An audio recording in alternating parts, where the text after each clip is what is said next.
Hey everyone, it's FabJen. I'm back with another foundation review, and today will be the Chanel Perfection Lumiere foundation. And this is what the box looks like. It is 30 milliliters or I was about to say 4 fluid ounces. Hell no, it's 1 fluid ounce, which is typical of a foundation cardboard box with a gloss finish and a little metallic trim at the bottom. I have the foundation, of course, glass frosted bottle, pretty heavy, and of course always a plus, a pump. Coverage on this is medium full. You could build it up to a full coverage, but I think you would need 3 or 4 pumps to be like completely full coverage. So that's a lot of product, and a lot of people don't want to do that. But normally medium to full for me would be 2 full pumps. Sometimes I can get away with a pump and a half depending on how much I conceal or color correct or so on and so forth. So yeah, that's how many pumps that I need, at least for my situation. And that is the fact that I cream contour, sorry, I'm losing my train of thought, cream contour and cream highlight, so that gives me a lot more coverage. So if you are without too many imperfections, you probably only need 1 pump of this, and this will last you like forever. It smells like a really nice Chanel perfume, which I'm pretty sure that's what's in it. It doesn't irritate the face, but it is a strong smell. Some people may or may not like that. I don't like scented foundations, but as far as scented foundations go, this one doesn't bother me nearly as much as, say, the Bobbi Brown Longwear foundation, the liquid form. It smells like lavender, and I don't like the smell, but this one smells really nice. The undertone for this, by the way, this is color 114, and the undertone for this, to me, runs more so on the yellowy side. Almost would say beigey yellowy side, but I want to say more so on the yellow side than it does the red. So I have to use powder to counteract that. I use MAC Dark Deep. That's the best powder for this out of, say, Dior. I have a Dior powder, and I have Ben Nye, the banana powder, and that's yellow based, so I can't use that. And then I have NARS Mountain, which is kind of a neutral, more on a little bit on the lighter side, but I found that this works really good with the MAC Dark Deep.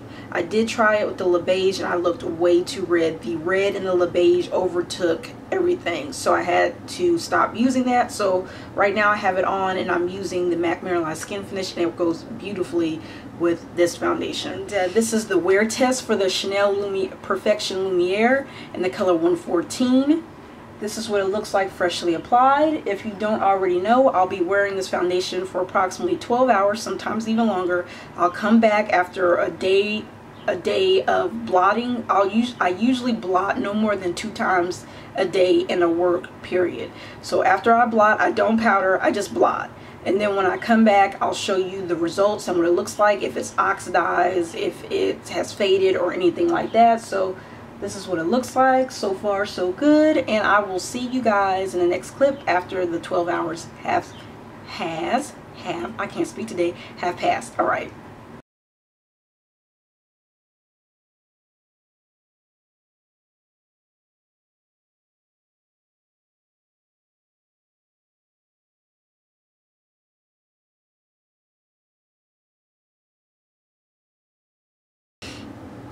The price point is up there. I believe it's like $57, $58. I'll have that price in the screen and listed down below. Is it worth the price? I have, to be all honest, which I'm always honest in my reviews, foundation reviews, I have a love-hate relationship with this particular foundation. I don't really care that it's fragranced, okay? I don't like the price point, and I don't like the color selection, and I don't really care for the coverage.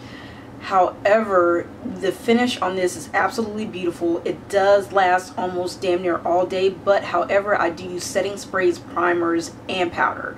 So compared to other foundations that I have seen, minus Estee Lauder and a little lesser extent the Lancome, Makeup Forever does last a long time. This one surprisingly lasted really nicely, and the oxidation on this was very little to none. and I had to blot very, very little when I wear this foundation. That's very impressive. I only had to blot once. I didn't look oily. I didn't look shiny. It was very nice. It was a nice natural velvet type finish. So there's benefits to it. It is long wearing. I'm not saying it's transfer free or anything, but it is long wearing. I find that the finish on this is beautiful. It does give a blurring effect. It looks great in photos. It's phenomenal in photos. But again, like I mentioned, the negatives, the smell, the price point, the color range are really, really bad. I mean, there is one more shade darker than this, one more shade darker than this, and one more shade under this, the 94, that is lighter than this. And after that, if you're darker than me, you might be able to find a shade. Maybe if you're 2 shades darker than me, you'll be able to find your shade. But if you're darker than that, forget about it. So if you're a fair to medium skin tone or something like that, you'll find your shade. And Chanel has been notorious for not having a lot of colors for women of color. And what they do have is more orange red base, which is retarded. So don't even get me started. So Chanel does lose a lot of points when it comes to color range. The price point is ridiculous, but it's Chanel. You're going to be paying the price. If I would recommend this, if you do have oily skin, this might be something you want to look into. Combination skin, even if you have normal skin to dry skin, I don't feel like it's drying. It does absorb quickly into the skin, so you have to work with this in sections. Okay, and this I would also recommend if you have very minimum imperfections or you don't want to conceal. But if you have to conceal with this, this works fine. With concealers and color correctors, it works beautifully. So I'm very happy with the results here. When I was using the Le Beige powder with this, I was miserable, but with the MAC Mineralized Skin Finish, it's just gorgeous. My pictures just come out flawless. It just looks absolutely breathtaking. So I am very happy with the finish. Will I be keeping it? Yes, I went through 2 colors already and found that 114 is the best closest match for me, and I will be using it up. It is a good foundation, but it is not like a holy grail situation for me because I like more coverage, but I do love the finish on this, and I do like the fact that I have to do very little touch up on this throughout the day. Okay, so that is it for the Chanel Perfection Lumiere foundation. I thought this was going to be a bust because the first time I tried it out quickly to see, I didn't like the coverage, I didn't like the color match, and I wasn't 100% sold. But after using it and seeing how it lasts through the day and pairing it with the proper powder, it's beautiful. It's absolutely beautiful. As you can tell, it's just like, I'm just like, woo, flawless here. So very, very happy with this foundation overall, as far as the finish and how beautiful it looks on the camera and in photos and in person. I'm really, really, really happy with this. But it's, for me, it's not a holy grail, not for the price point.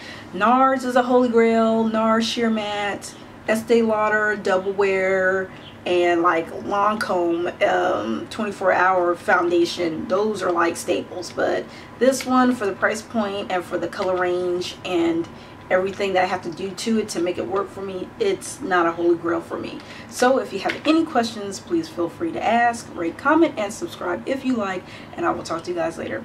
Bye.